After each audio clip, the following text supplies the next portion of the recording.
Hello বন্ধুরা, আজ করব চিকেন পোলাও। তো দেখো, প্রথমে আমি পোলাওয়ের চাল নিয়ে নিয়েছি, সেগুলো ধুয়ে পরিষ্কার করে আমি ভিজিয়ে রেখেছি। এখানে নিচে পেঁয়াজ কুচি, ক্যাপসিকাম কুচি, ম্যারিনেশন করা চিকেন আর আদা রসুন বাটা। তো প্রথমে কড়াইতে আমি তেল দিয়ে দিচ্ছি, এর মধ্যে সামান্য পরিমাণ ঘি দিয়ে তার মধ্যে আমি ফোড়ন দিয়ে দিচ্ছি গোটা জিরে, শুকনো লঙ্কা, তেজপাতা আর এলাচ আর দারচিনি। এবার আমি পেঁয়াজ কুচিগুলো দিয়ে দিচ্ছি। এবার পেঁয়াজটা হালকা ব্রাউন হয়ে গেলে এবার আমি সমস্ত উপকরণ ভালো করে একটু সময় নিয়ে কষিয়ে নেব। দেখো, আস্তে আস্তে তেল ছেড়ে দেবে। যখন তেল ছেড়ে দেবে এর মধ্যে আমি দিয়ে দিচ্ছি ক্যাপসিকাম কুচি আর কাঁচা লঙ্কা কুচি। সুন্দর করে নেড়ে চেড়ে নিচ্ছি। এবার চিকেনের পিসগুলো আমি দিয়ে দিচ্ছি। আমার ঘরে সামান্য চিকেন ছিল, তো ভাবলাম কী করবো, তো চলো ভাবলাম পোলাওই করি।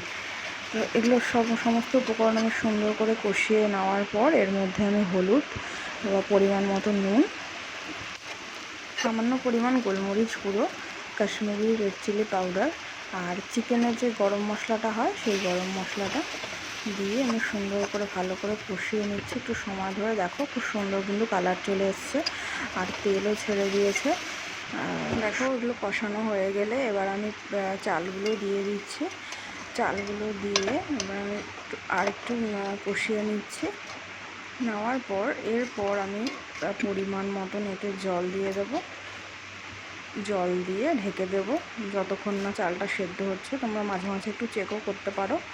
তো দেখো, আমি জলটা দিয়ে এবার ঢাকনা দিয়ে অবশ্যই তোমরা এটা বাড়িতে একদিন করে খেও, খুব ভালো লাগবে। দেখো, আমি ঢেকে দিলাম। এবার 15-20 মিনিট এভাবেই আমরা রেখে দেবো। তো দেখো, ঢাকনা খুলে একদম রেডি হয়ে গেছে, ঝরঝরা পোলাও হয়েছে।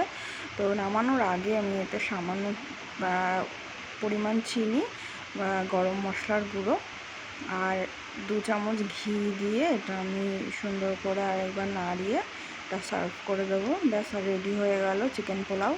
তো অবশ্যই তোমরা এরকম করে বাড়িতে করে খেও। অবশ্যই জানিও কেমন লাগলো এবং লাইক কমেন্ট শেয়ার করো। টাটা।